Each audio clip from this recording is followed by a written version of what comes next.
নমস্কাৰ সকলোকে অনুযায়ী মই তেল আৰু খোপা বাৰু এনেকৈ গাঠে ন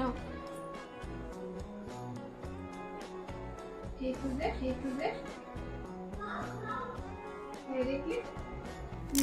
এনেকুৱাকৈ গাঠি এনেকুৱাকৈ আৰু সেইটো এনেকুৱাকৈ গাঠি এনেকুৱাকৈ খোপা নাগাঠিব মোৰ তলৰ পিনে ভাজ টকাৰ দৰে হয় চুলিখিনি কাটি দিওঁ যিহেতু নিশ্চয় দেখিবলৈও বেয়া হয় দেখিবলে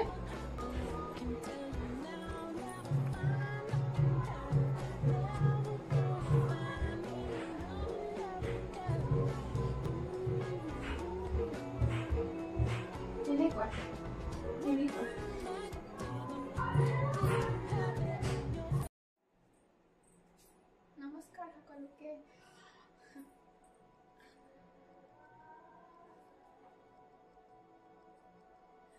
আপোনালোকে বহুতে সুধি আছিল যে ভণ্টি তুমি কি অইল বা কি তেল ব্যৱহাৰ কৰা আচলতে মই এইটো ক'বলৈ মানে কি কম সেইটো ভাবি আছোঁ মই এনেকুৱা নহয় যে এটা অইলে ব্যৱহাৰ কৰোঁ সেইটো নহয় মোৰ সমস্যা অনুযায়ী মই তেল বেলেগ ব্যৱহাৰ কৰোঁ বা কিছুমান ঘৰুৱা পদ্ধতিও ব্যৱহাৰ কৰোঁ কিন্তু আপোনালোকে যদি ব্যৱহাৰ কৰে তেতিয়াহ'লে নেচাৰেল অইলটো ব্যৱহাৰ কৰিব পাৰে যিটো আপোনাৰ মানে তেলটোত গোন্ধ নাথাকে গোন্ধ আচলতে সচৰাচৰ নেচাৰেল অইলবোৰৰ গোন্ধটো খুব কম বা নাথাকে তেনেকুৱাই অইল ব্যৱহাৰ কৰিব পাৰে আপোনাৰ মন পচন্দৰ মতে বা আপোনাৰ যিটো অইল শ্বুট কৰে নিজৰ লগত সেইটো ব্যৱহাৰ কৰিব পাৰে আৰু এটি হ'ল যে আপোনালোকে চুলিবোৰ সকলোৱে খোপা গাঠি থয় খোপা বাৰু এনেকৈ গাঠে ন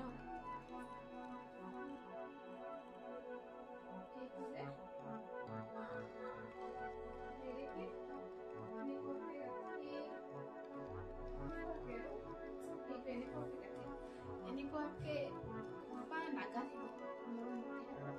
এনেকুৱা গাঠিলে মানে কি চুলিৰ একদম যে তলৰ পিনে ভাজ হৈ যায় এটা ভাজ টকাৰ দৰে হয় পিছত ভাল নেদেখি পিছত আমি মানে কি চুলিখিনি কাটি দিওঁ যিহেতু ভাজ লাগিলে নিশ্চয় দেখিবলৈ বেয়া হয় আৰু নিজেও ভাল নাপাওঁ আৰু তেনেকুৱাকৈ ময়ো ঘৰত থাকিলে বাৰু খোপাই গাঠি থওঁ বা ক'ৰবাত গ'লেও বেছি ভাগ মানে কি খোপাই গাঠি থওঁ কিন্তু মই এনেকুৱা হৈ যায়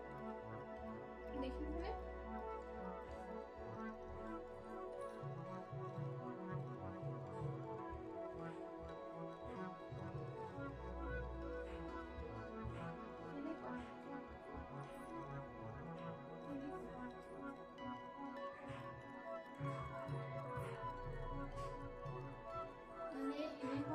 গাঠিলে আপোনাৰ চুলিটো ভাজ নধৰে পোন যদি পোনে হৈ থাকিব যদি কাণৰে হৈ থাকিব এনেকুৱাকৈ ৰাখিব পাৰে কিন্তু তেনেকুৱাকৈ খোপা নাগাঠিব আৰু পাৰিলে চুলিখিনি নেমেলিবই এই বতাহৰ দিনততো নেমেলিবই বতাহত যিহেতু চুলিবোৰ ফাটি গ'লেতো চুলিখিনি মানে কি বেয়া দেখা হয় বা ডেমেজে হৈ যায় চ' ক'ৰবাত গ'লে